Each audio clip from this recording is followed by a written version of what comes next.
I love so many things about North Dakota, and one of the things I love the best is how anxious we are to help one another. You see it all the time. You've seen the traffic jams at entryways when you're trying to go into a restaurant or a building as people stop to hold the doors open for one another. If you've ever stopped alongside one of our roads to take a picture or a phone call or to change a tire, you've probably had multiple people stop just to make sure you don't need any help. Another way North Dakotans can show kindness to their neighbors is by getting vaccinated. Vaccinations keep vulnerable people safe from severe illness and death. They keep our economy running by keeping our businesses open. They help us stay mentally healthy by allowing us to connect with others through church events or community groups. They also keep our healthcare workers safe and on the job. Getting vaccinated is a choice you can make to help your neighbors, your community, and your state. So talk to your doctor about it and follow their advice to get the vaccinations that will help keep you and all the people you care about healthy and happy. To learn more, go to spreadlovenotcovidnd.org, a website set up by the North Dakota State University Center for Immunization Research and Education. Get 3 months of local news for just 99 cents a month. You'll get unlimited access to the news you need to stay engaged and connected to your community. Visit inforum.com/subscribe now to get 3 months of local news for only 99 cents a month.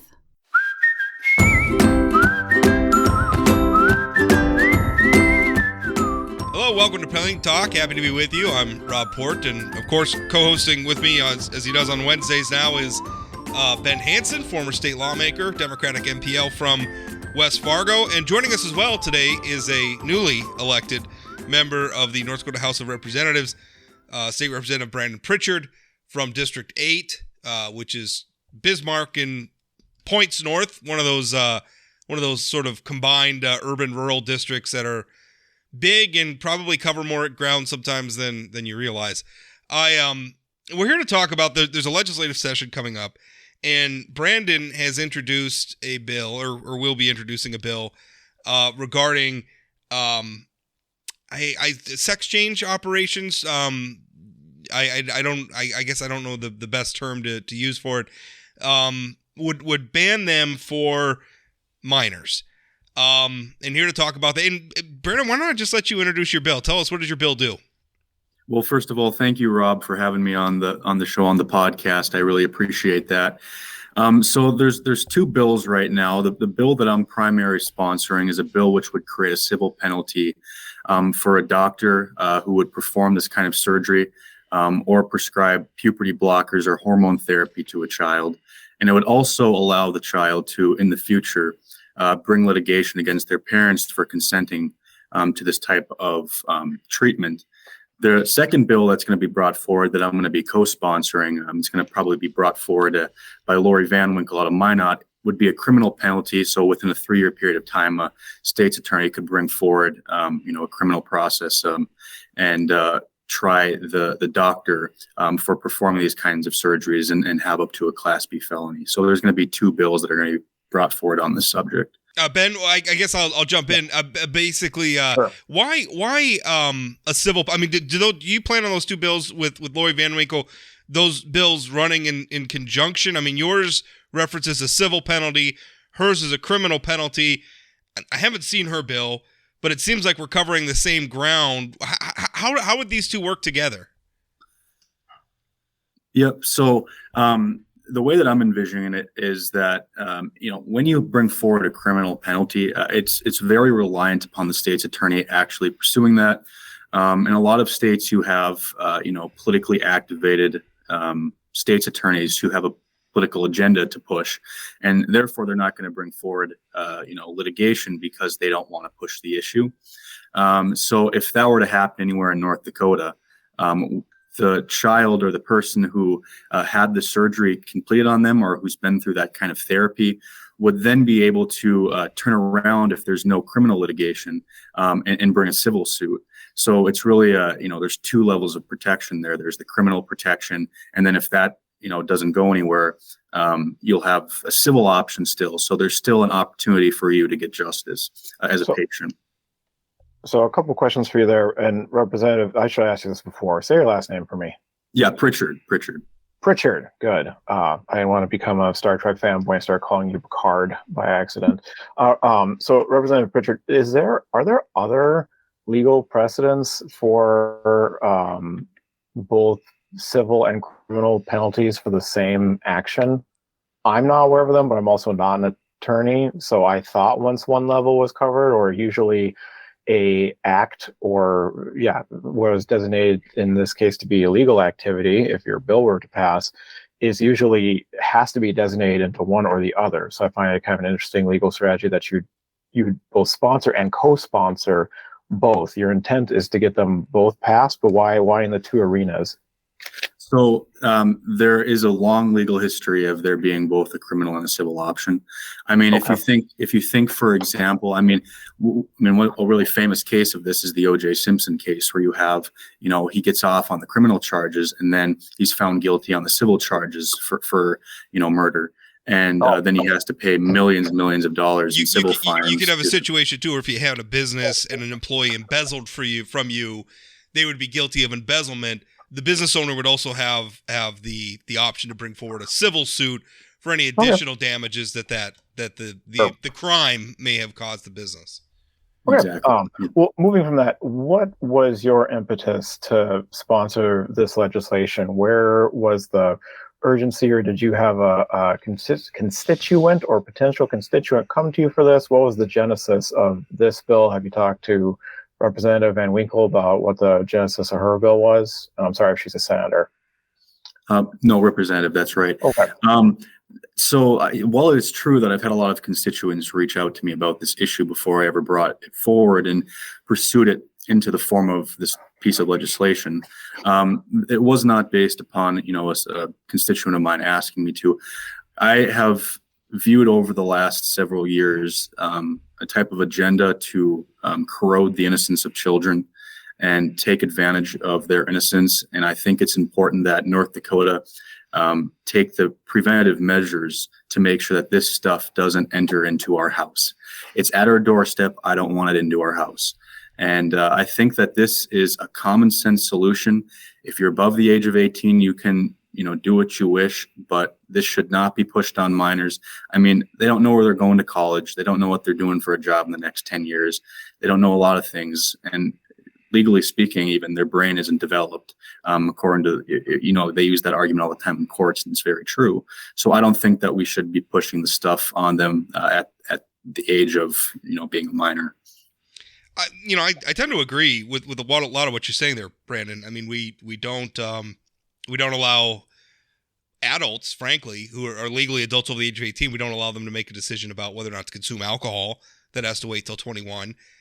In some places, we've done the same for tobacco, where we've raised the whether or not you can make a decision about tobacco to age 21. I've heard talk that we should raise the voting age to 21 or the ability to own gun ownership, and those are all separate issues. So, I mean, it seems odd to me that in this one, I'm very respectful of people who they don't feel like they were born into the right body. I can't say that I understand that because it's not something that's happened to me, but I'm sympathetic to it, and I'm willing to take them at face value. But surgery or some of these other treatments have a permanence to them that makes me uncomfortable if we're opening the door to it. So I like the idea. But let me ask you this. How often do you have any idea? Does this happen in North Dakota? I mean, has it happened at all?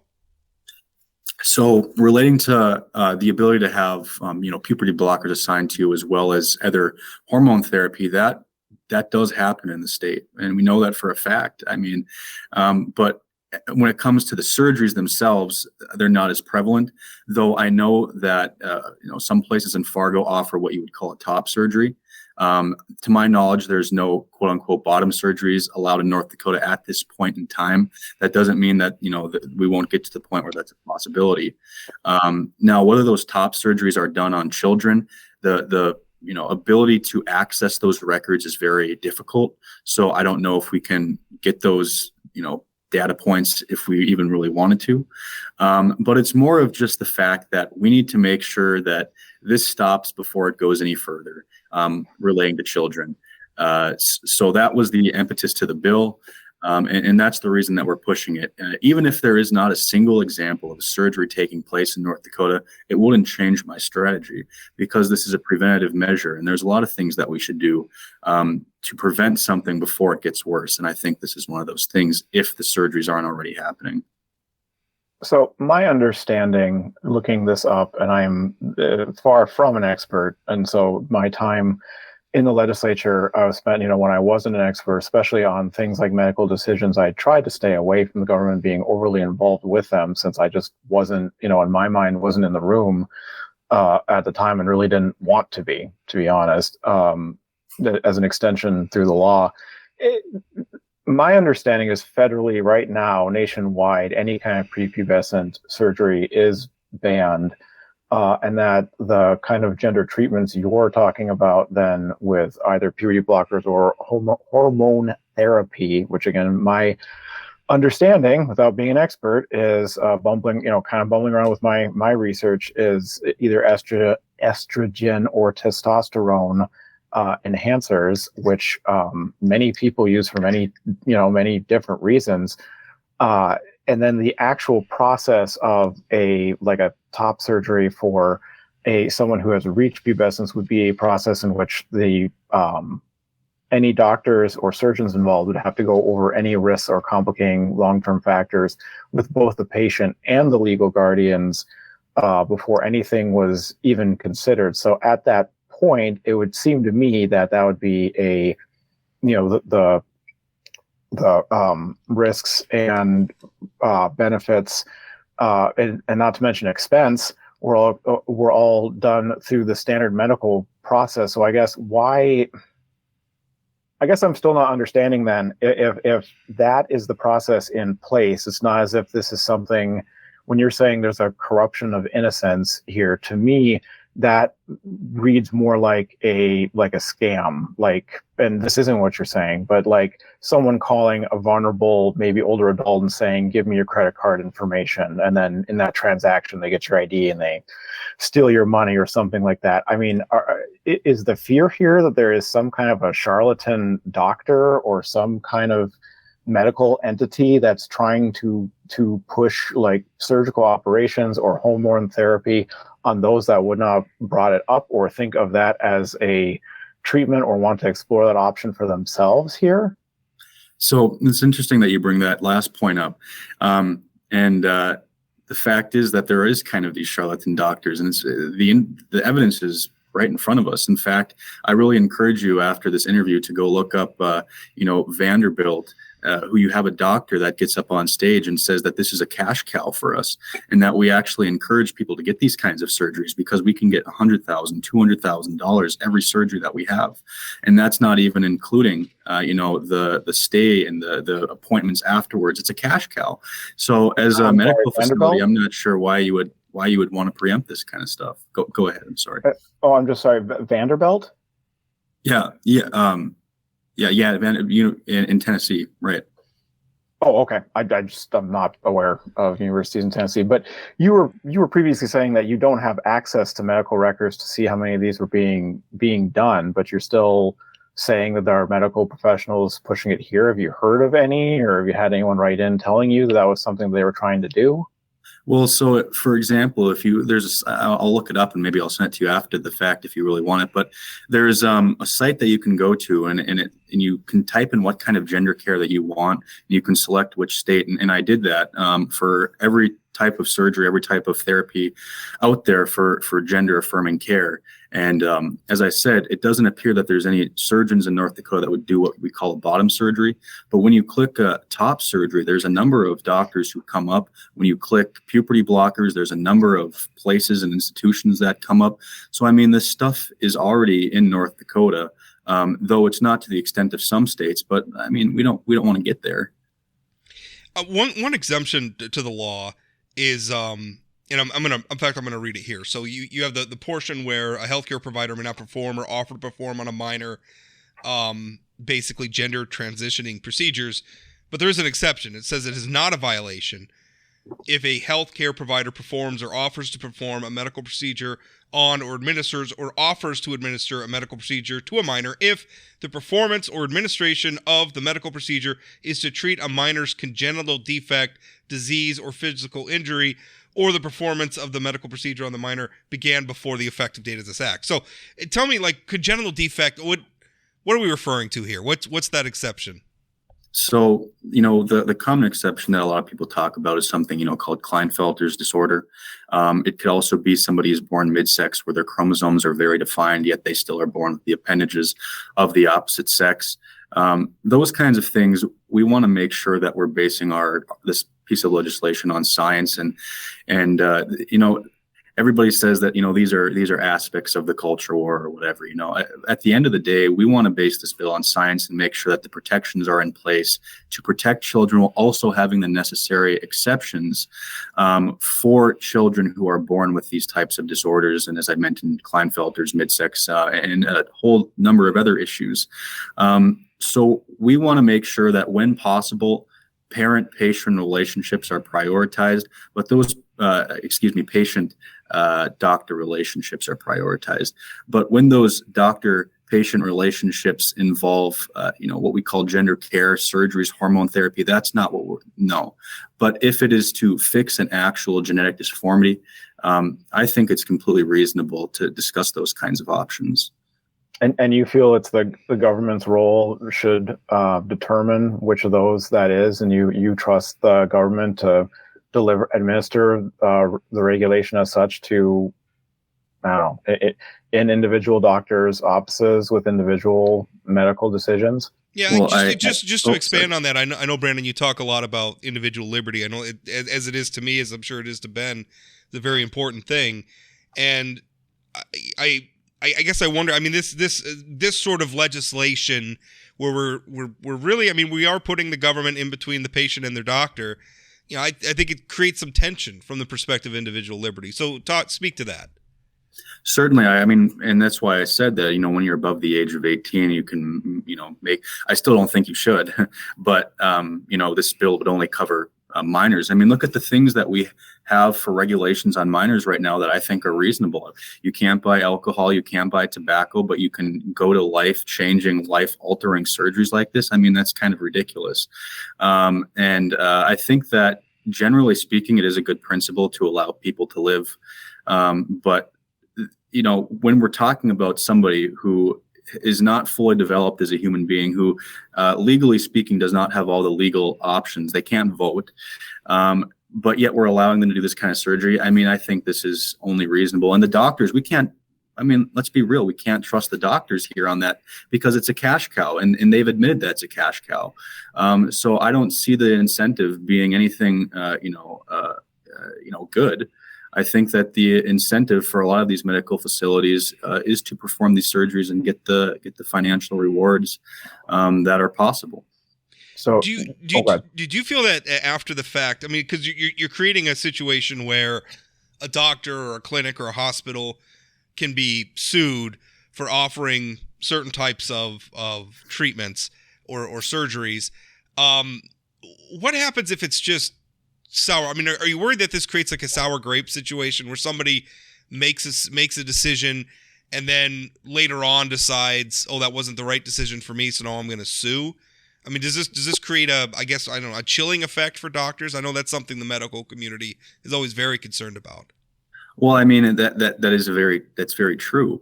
But it is the case that, this happens more than we like. Unfortunately, we were kind of in the, as much as we like to think that we're developed in our medical understanding of things, we are very early in these kinds of procedures. So, but even now we still have children who were like 13, 14, 15 years old who's had these surgeries, and now they're 30 some years old, and they say, this was a horrible decision that I made, and my parents and the doctor should have never advised me to do this. And I think that this bill that I'm bringing forward, as well as the criminal bill, is bringing forward that level of protection that says, if you're 25 years old and you still feel the same way, well, maybe there's a little different of a path. But if you're 16, if you're 13 years old, this is not the path you should be taking. And a lot of people change their opinions on this kinds of stuff. And in fact, there's a statistic that was brought up from, let's see, I actually have it right here, but it was the, it's the Society for Evidence-Based Gender Medicine, which said that after surgery, there's no benefit to the mental health of the child. And over half of the people actually want to transition back at some point after they've had their surgery. So this is to bring the protection for minors, to make sure that they're going to make the decision that, hopefully will benefit them in the long term, and not make an immediate split-second decision that will impact their future, like what's going on right now around the country. Well, Representative, let me ask you, do you think there is an instance then where someone who's legally a minor then can go through the processes that we've spoken about here, speaking with a medical professional, talking to them and their legal guardians, running through something like a puberty blocker or estrogen, testosterone enhancers, and then conclude after speaking with that doctor about those, about something like a top surgery, if they want to do that in the state of North Dakota, that would be beneficial for them, running through the risks, benefits, because any surgery has a risk, and speaking with their guardians and the guardians confirming it. You still think that should be, even if all those steps set forward by both medical community and the patients themselves, you would still want that practice, the ability to do that, to be banned in the state of North Dakota. Am I understanding that correctly? Yeah, that's accurate. That would be accurate. Those conversations should not happen. I'm going to be real with you. If you are 13 years old and you think that you should be able to mutilate your breasts or whatever it may be to have these types of surgeries, or go on hormone therapy, which would, which, not to get graphic, but on males, it chemically castrates you, and all these other horrible impacts that are lifetime lasting. I don't think those conversations should be really happening in a doctor's office with a minor. I just don't think that those things are productive.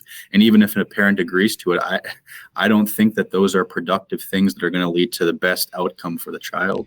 Do you accept, obviously there's a large number of people in this country who do feel that they want to transition to another gender, and that transition looks a lot of different ways. Sometimes it's just changing a name or changing the way they dress. Sometimes it involves some very substantial, medical intervention, which is what we're talking about here. But do you believe that people can be born in feeling? Is there any? Do you see any benefit at all in gender affirming treatment, even for adults? Is there anything at all to that? What would you say to the trans community who would say, listen, this made me feel better as a person. I'm an adult. I made these decisions for myself, and I feel they were the right decisions. What do you say to somebody like that? I would say that, the scope of this bill is for minors. But I would say, even if it was the case that you could, quote unquote, be born in the opposite body or whatever it may be, I still don't think you should be able to make those life-altering decisions before the age of 18. I still don't think so. Now, I generally don't agree with the fact that you can be some kind of floating spirit outside of your natural born biology. So I would disagree with the entire premise of that. But even if it was the case that were true, I still don't think you should be able to make those types of life-changing surgeries, modifications to your body at a young age. Well, Brandon, it's an interesting piece of legislation. Have you spoken with any of your colleagues or gauged any of the support for the bill at this point? I would say, if we do it right and we go about it the right way, which we're really trying to do, we're trying to make this based on science, and we're trying to get the testimony needed to make the changes and hear the scientific community and medical community's concerns. I think that if we do all those things right and play our cards correctly, that this will be, widely supported. And I think even the Democratic NPL should consider supporting this piece of legislation, because it is common sense. And it's not, unfortunately, it seems like, I don't think it is. I think it is an issue that, children have so many regulations on them that are reasonable. And I think of all the reasonable pieces of legislation on them, I think that this is certainly one of those reasonable pieces of legislation. So I would think that this would have a lot of support. And just speaking from, I've probably spoken to about 15 colleagues, both in the House and Senate, and they've all supported it. And I've spoken to people that, have very high level positions in committee assignments that this bill would be heard on, that support the piece of legislation that, might be a little bit more moderate in their political leanings, and they've all supported it. So I think that there's going to be a broad base of support for this legislation. Have you reached out to the governor's office at all about this?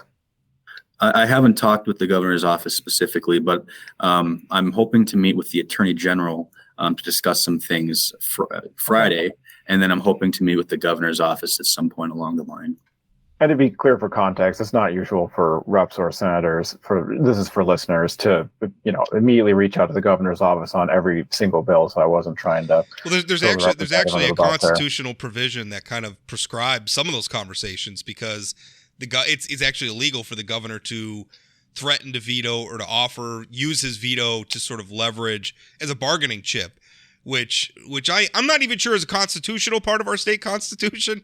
I don't know why the governor can't, but that's in there, and sometimes it can be a little fraught. Yeah. I know legislators have conversation for another time, but I want to say at some point somebody, and I can't remember if it was Burgum or not, said like they'd veto it if blank, and that provision was brought up, and he was actually allowed to say it because it was something. I can't remember it now. I'll raise representative. I don't know. We're getting way off topic here about the inner workings. I can tell you. Question for the rep. Oh, go ahead. Oh, sure. Well, former Governor Ed Schaefer always told me he felt that provision of our state constitution was unconstitutional. But of course, he was a former governor, so probably pretty enamored with the powers of the executive branch. Go ahead, Ben.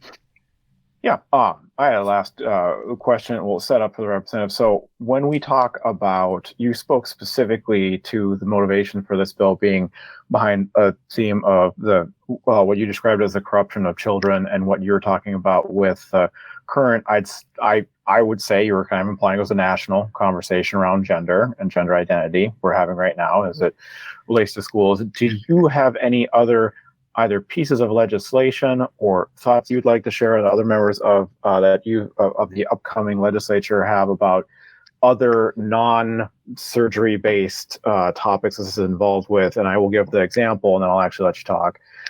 In the Fargo-Moorhead area, so I live in the Fargo-Moorhead area, we had a few of the school board candidates here, and then it was parroted by a state representative here, at least one, accuse the three urban school districts, Moorhead, Minnesota, West Fargo, and Fargo Public Schools, of the whole kitty litter phenomenon. And I will spell that out just in case listeners are unfamiliar. There was instead of identifying as a gender, children were identifying as an animal. And that's why they have kitty litter boxes, or they said they had kitty litter boxes in the bathrooms to accommodate that. And I will admit to you that it was very frustrating to me, because I'm not like personal friends with the superintendents there, but I know of them. I know how hardworking of community members they are, and I know how much they have on their plate, which is quite a bit.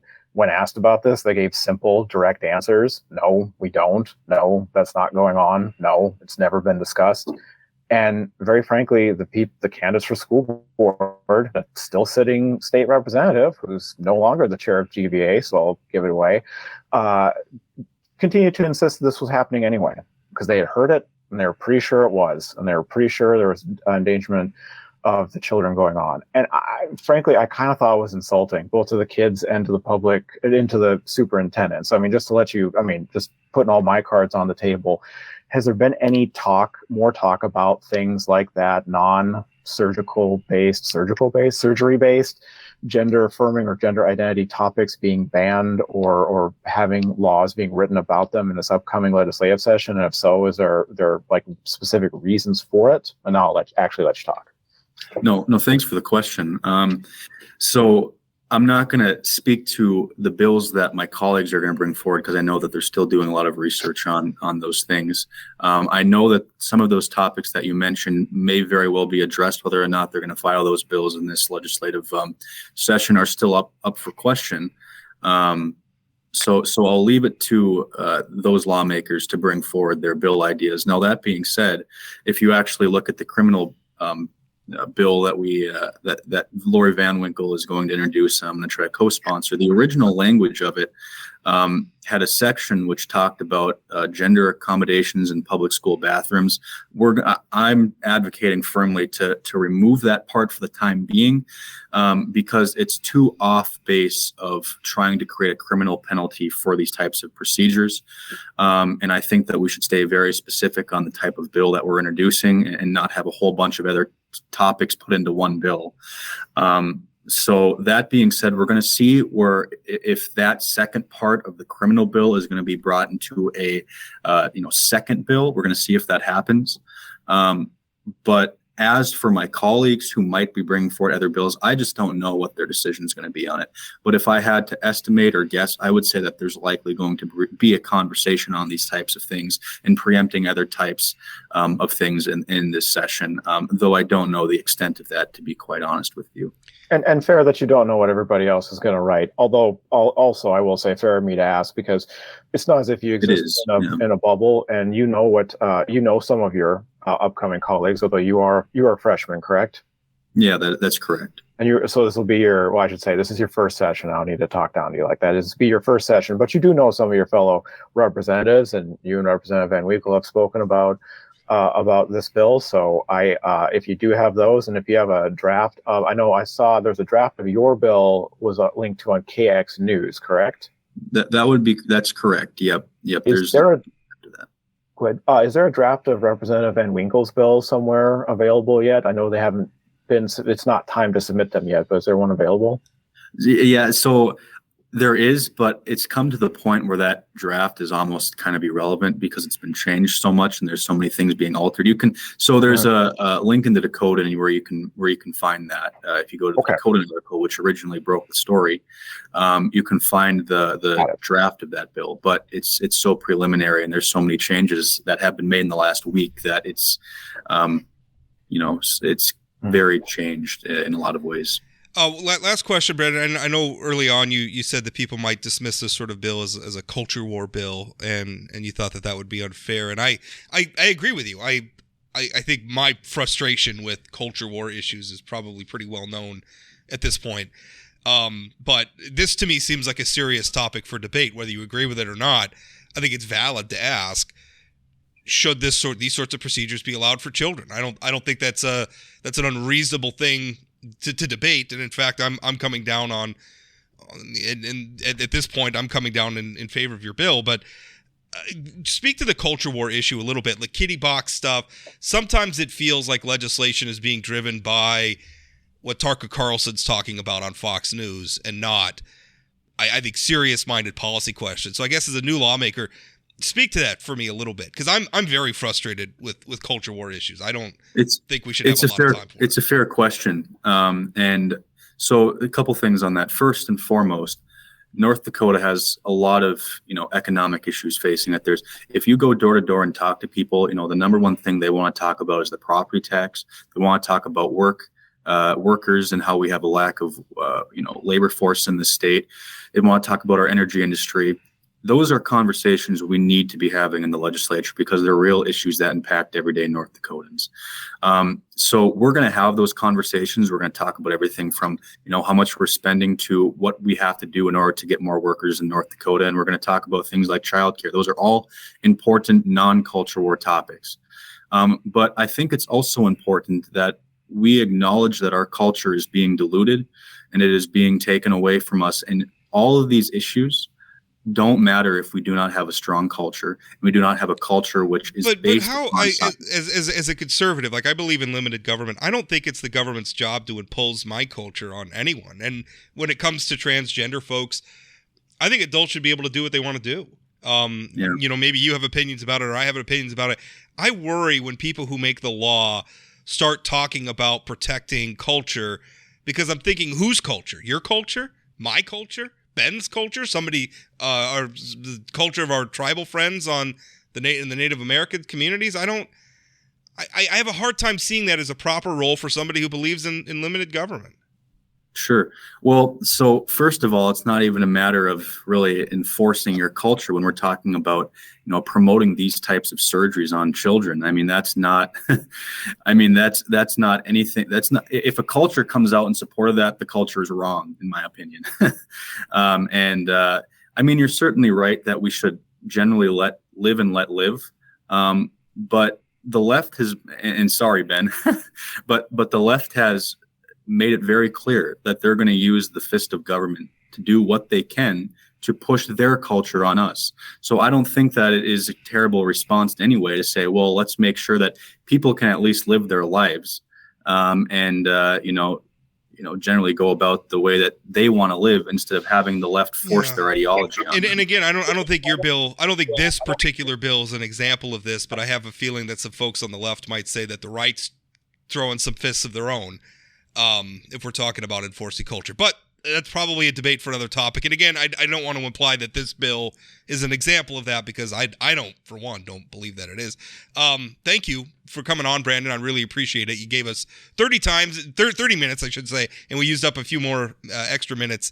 So really appreciate you coming on and speaking with us. Absolutely. I'll come on anytime you want, Rob. Thanks, Brandon. Staying in touch with your community through local news and information is the gift that keeps giving all year long. Subscribe to Inforum now and get 50% off an annual subscription for you or anyone on your list. Just call 833-248-7801. That's 833-248-7801. Well, just wound up with Sarah and Brandon Prichard talking about this. And again, as we got into a little bit there at the end, I struggle as a limited government conservative. I think there's a new, I don't know what you call them, breed of Republican that's very much, I don't think is so much in the traditional limited government mold. They've become very populist, very interested in culture war issues. I like this bill, though. I should say I'm interested in it. I'm not dismissive of it. I want to hear more debate. But I'm open to the idea of this becoming law. I struggle, and again, I don't. Adults can do what they want to do. And if it makes a person feel better about themselves to transition to whatever extent they're choosing to transition, I'm not here to tell them no. I think that should be, I struggle with the idea that we're going to give treatments that have a permanence to children. I struggle with that. And to that extent, I think this is probably good legislation, and perhaps Representative Van Winkle's legislation will be good as well. Anyway, what did you make of that interview, Ben? Well, at two things, or more than two things. In the same sentence, Representative, I lost it again. Is it Prichard. Prichard. Representative Prichard, incoming this year, new representative from District 8, representing north of Bismarck up to Underwood, said that he wanted people to live their lives, and he wanted to stop entities like the left from raining the, quote, fist of government down on people. And his opening shot, because what you prioritize as legislation is what you're focused on, is banning a medical practice that is something that is discussed between doctors, patients, and in this case, legal guardians. And his premise is that he's uncomfortable with that decision being made with anyone who's under the age of 18. And he framed it around the motivation of the corruption of children.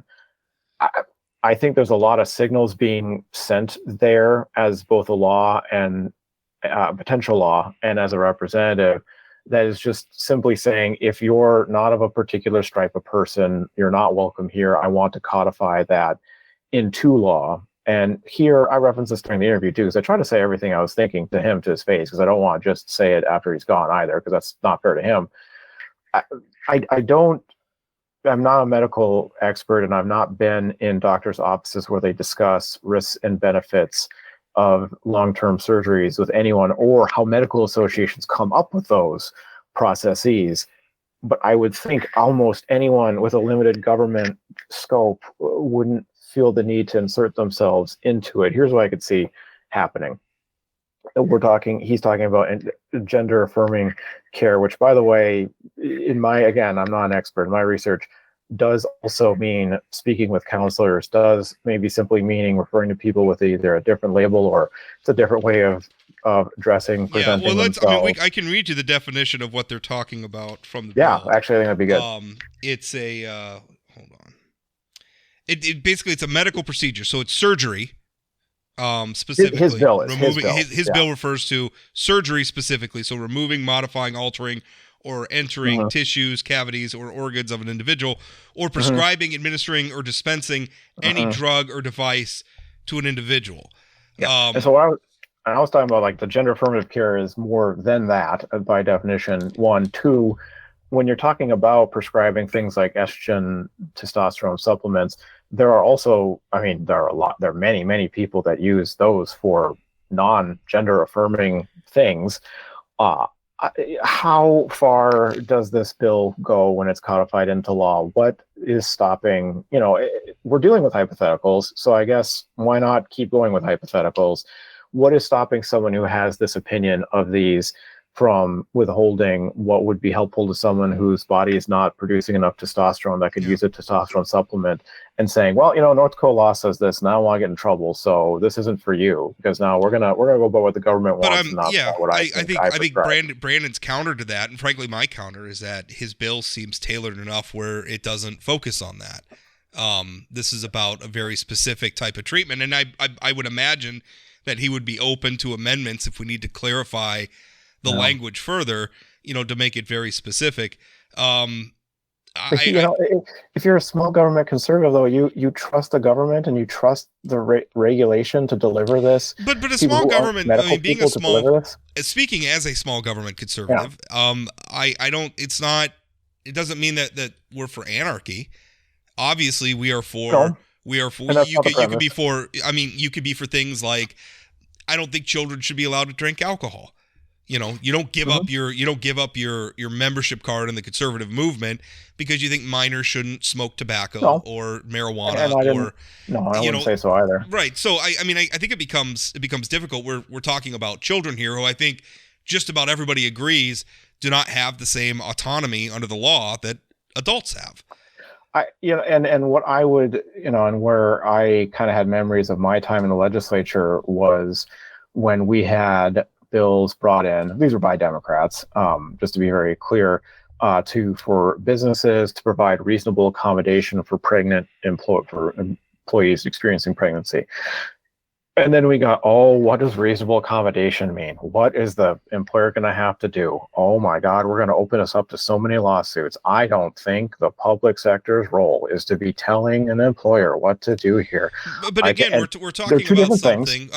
You could get sued. If you make an accommodation for a breastfeeding mother the law, then you could be sued by an attorney who comes in and measures the size of your accommodation. It says, well, this isn't large enough to comply with the law. That's a very different thing. What we're imposing on a regulated business versus what we're saying, what are we comfortable with the law? We don't let children get tattoos.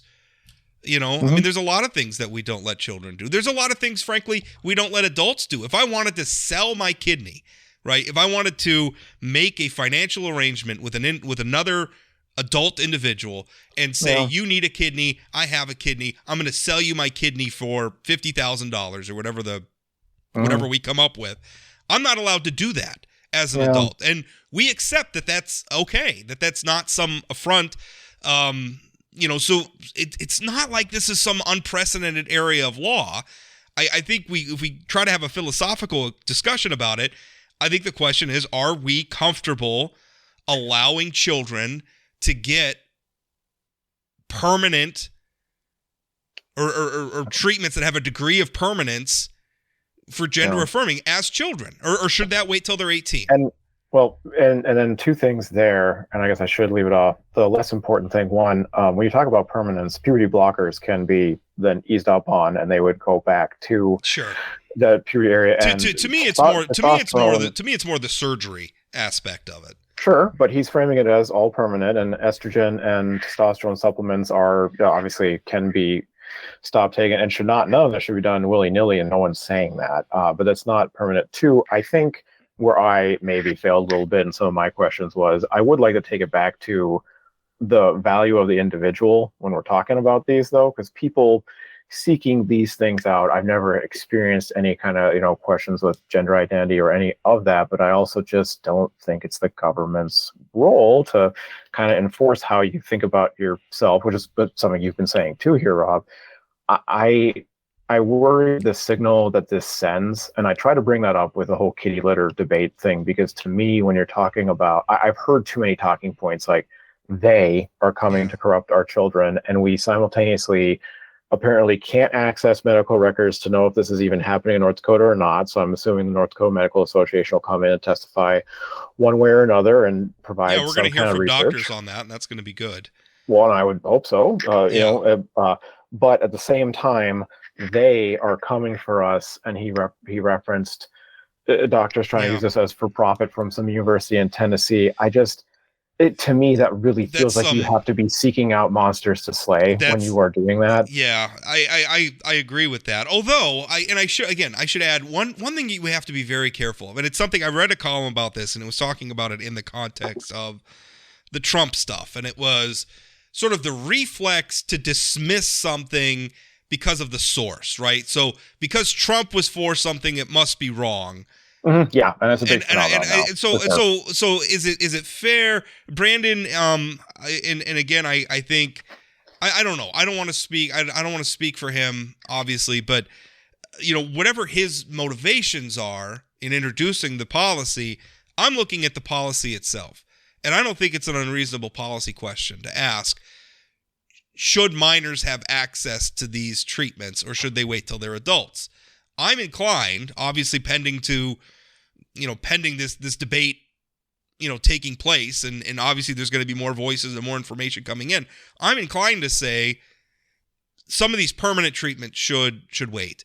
If they want to seek therapy, if they want to talk to somebody about it, if they want to dress differently, I'm fine with all of that, and I'm fine with accommodating all of that. Surgery is a tough one for me, because it's tough to undo. So, I mean, depending, I guess, what we're talking about, pretty tough to undo that. It is, and I should have referenced this during the interview, but he did continually say, we don't allow any kind of life-altering surgeries on children. I mean, that is on a basic level not true. We do plenty of life-saving and very body-altering surgeries. Now we're talking usually about combating or working with diseases or something that's happened or in the body, some sort of a physical defect. And those surgeries can wind up having extremely negative long-term consequences. Again, you're dealing with things like cancer, leukemia, take your pick. We absolutely perform those on minors if that is deemed by medical professionals through review at the medical facility, licensed medical facility, if that is going to be life-saving for them again. Life-saving for them. I mean, I guess we'll talk youth treatment versus gender identity. I understand these are separate issues, but I think we need to, I don't know. I guess want law to be reflective. If you put it in that context, then I guess you have to argue, I mean, cancer is something like body dysmorphia as big of a threat as cancer. And listen, I mean, given the number of people who struggle with their identity and what that can do to your mental health, and given, I mean, frankly, the number of suicides we see in that community, I'm not necessarily, I'm not trying to be dismissive of that. And I know you're not. It's a hard, it's a very difficult issue. Let's move on. Fu Fang, I wrote a column this morning. Thanks for nothing, Cepheus, was my headline. For people who don't know, Fu Fang, of course, is a wet corn milling project that has become embattled. At face value, I don't think there's any dispute that it's a huge economic boon for Grand Forks and the region, should it be built. But there's 400 jobs, right? A lot of jobs, I don't know the exact number, but it's a big, it's another outlet for North Dakota crops, right? Our largest industry. Anytime we build, whether it's a soybean crushing facility or a corn milling plant, anytime we can bring those additional steps, where we produce the raw product in North Dakota, and now we can also refine it into additional products, whether we're talking about oil or ag products or whatever. The more of that we do in North Dakota, the better it is for us. It's good for our producers. It's good for everything to across be the board. almost flippant, you're adding to even more you're adding even more open jobs to the state of North Dakota. We can barely fill the ones we got as is. But that's a whole other podcast. Issue, yeah. But obviously this particular company has a connection to China. It has, and I want to say, first of all, the concerns about the security threat that China presents. I mean, we know that China is heavily invested in spying on the United States, and even creating for themselves the ability to hamper our military strength or our ability to defend ourselves or project American power. For years. They're very invested in that. And there's no question that they use commercial enterprise at times as cover for that. I mean, the debate over the equipment that's used at cell phone towers is fascinating. I mean, some of the stuff that's been going on, it's very real. This isn't I think I referred to it as it's not some Red Scare fever dream. This stuff is real. The problem is that this is playing out before the Grand Forks City Council for the most part. And the Grand Forks City Council is obviously not equipped to evaluate the national security threats of a company like this. So what was supposed to happen is there's this committee, it's called CFIUS. I'm forgetting it's like the Council on Foreign Investment, Committee on Foreign Investment in the United States. I think that's what it is. They were supposed to review this matter. They've had the matter before them for months. And then they came out and decided, after months of review, that they don't have jurisdiction. And so now we're left again with just this vacuum. We have absolutely no information from the federal government. And local officials are tasked with making this decision. Our U.S. senators are against it. I don't know. I sort of, when I wrote about it this morning, I was saying if people are losing faith in their institutions of government, this is the reason why. Well, and let me say, I agree with you that the mayor of Grand Forks, who came out initially in favor of this, and is still in favor of it, I believe. Then the governor of North Dakota, Doug Burgum, came out in favor of it. I can't remember if he still is or not. But I mean, my point is, we have different levels of government for a reason. There's local and state. They want to see our state do well. They would love to see more economic activity, and like you referenced, they'd love to see our natural resources being able to be developed here, and having that development feed right back into our economy via wages, via products being bought, construction, what have you.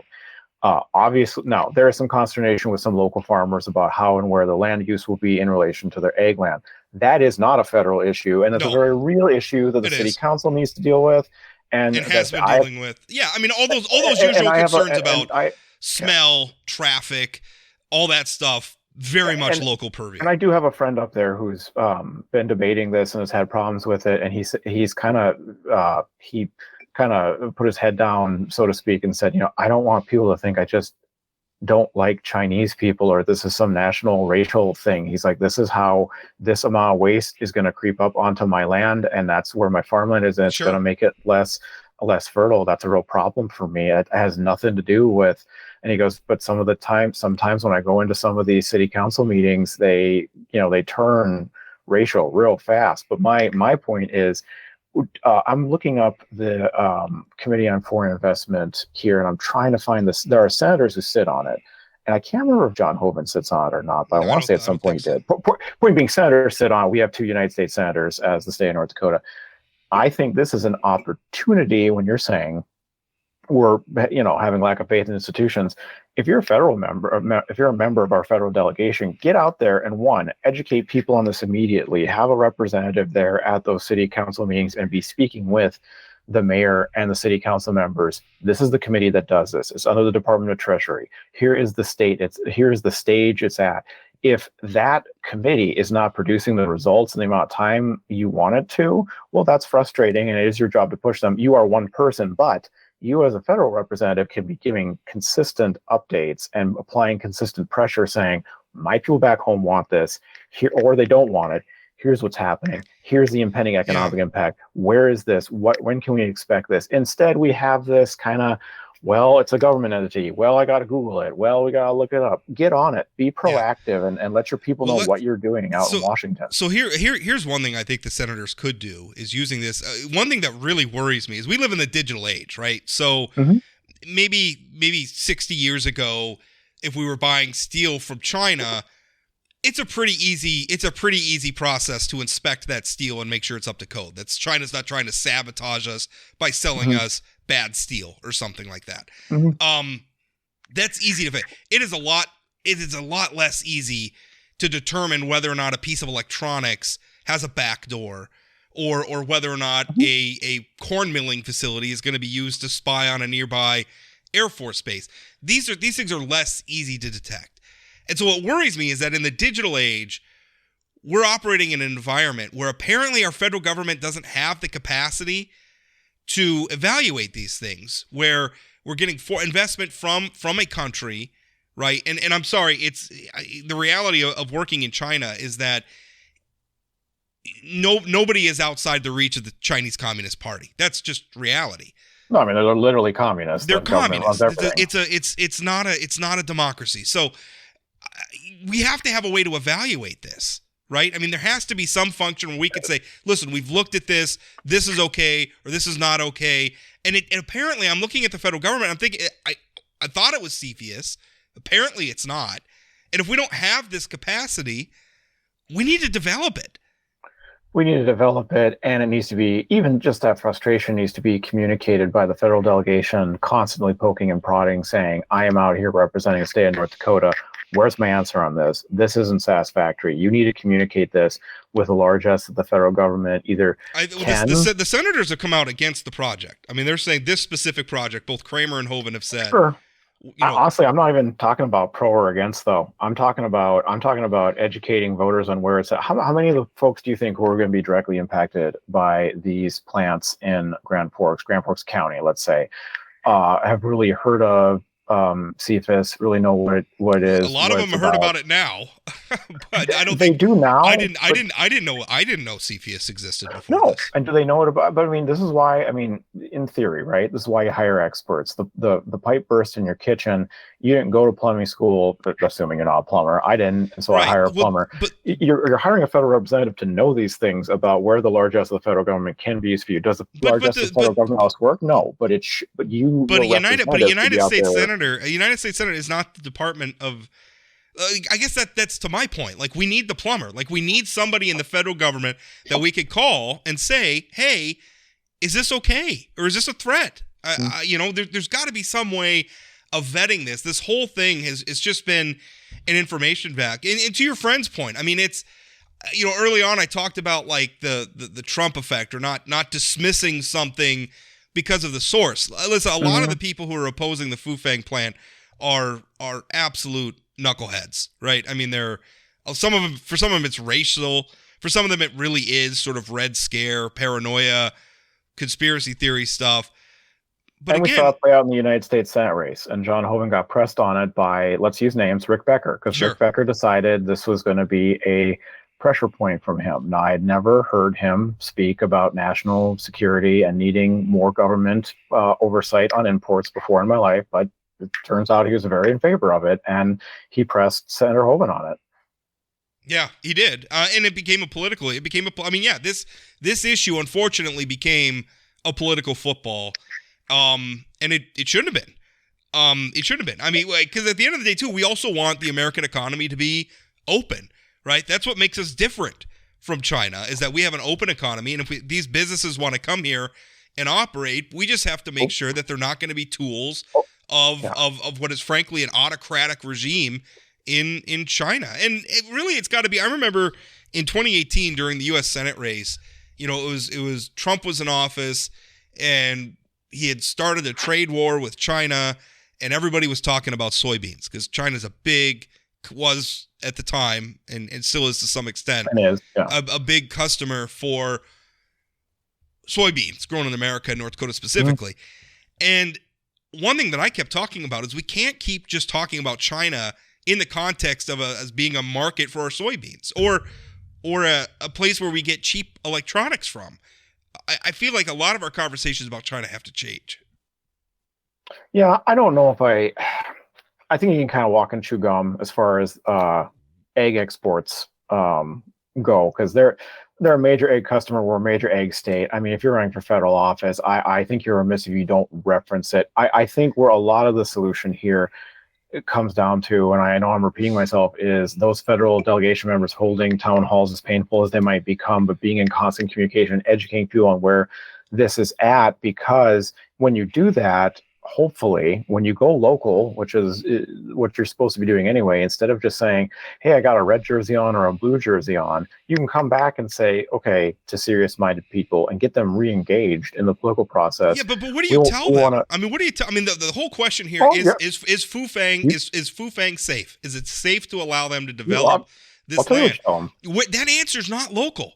I mean, that's the whole problem here. Nobody locally has the answer to that question, and the senators don't. I'm saying you bring the answer back local. What you tell them is, here is the designated department, way before this even starts. This designated department that's supposed to review this, because we have serious. We want to be. We want to trade where it's beneficial, and we want to be open where it's safe. Right. Right. You come back and say, I want. This is the federal. Agency under the U.S. Department of Treasury that's designated to do this. Here's the process. I don't need to give you the 60-page version.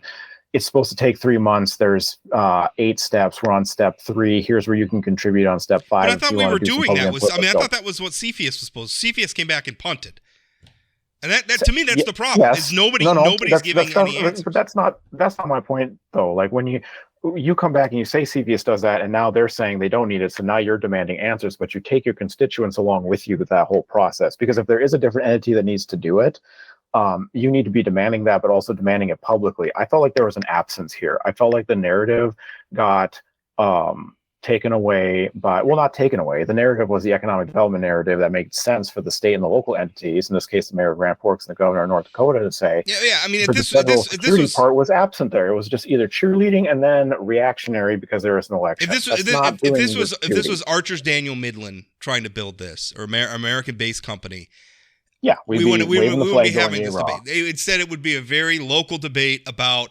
smells and traffic and land impacts and everything else. That's where wastewater is going to go. Right. Which electricity, who's doing the stubbing, which are the sort of debates we have anytime and should have. Very important debates. Those are the debates we have every time a facility like this gets built. The problem was there was a national security component, and I think what this revealed is that there's not really a good way for local officials to get answers from their federal government about that. And I think that's got to change. On the federal delegation to make themselves extremely available and be proactive about that, to do that, which, well, I mean, you're talking about, the military is the executive branch. So, maybe they need to introduce a bill or something to create this capacity. I don't know, but it doesn't seem like the federal government has that capacity now to evaluate a situation like this. Or they have it, but there's just not the bureaucratic function that allows them to evaluate it and deliver some sort of an answer to local officials who have been. I really feel bad for the Grand Forks officials, Mayor Brzezinski, and a lot of them who have been stuck with this on paper, a great project for Grand Forks, and they've been stuck trying to wade through this and cannot provide any of the answers that the public's demanding of them because they don't have them. And if you're trying to do right by your constituents up there, which let's go ahead and assume all of them are, this then presents an opportunity for them to say, if they're taking their next steps in their political career, I'd like to see a federal delegation communicate better with their constituents.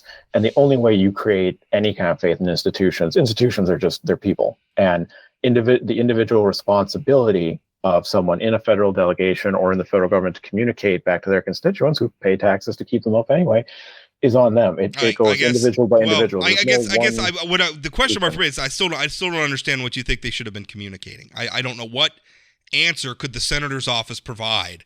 What are they supposed to be communicating? They are communicating. CFIUS hasn't done squat.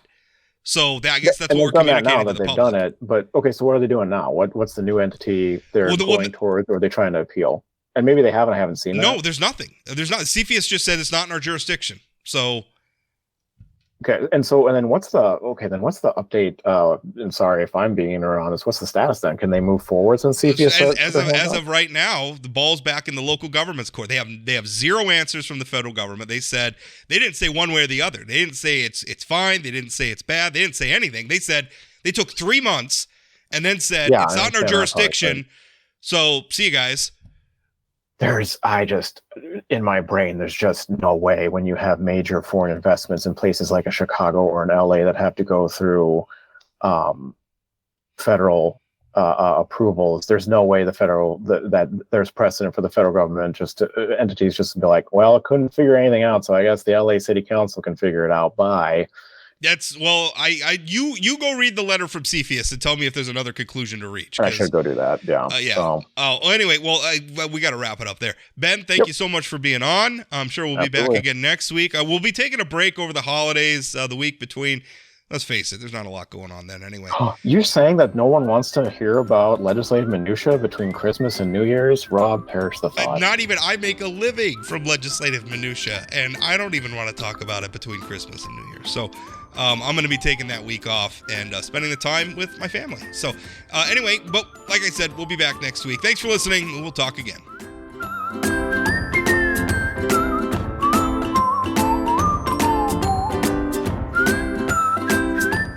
Did you know Forum Communications Company has a robust podcast library? At inforum.com/podcasts, we have everything from politics, sports, true crime, outdoor adventure, and more. Visit inforum.com/podcasts and explore them all today.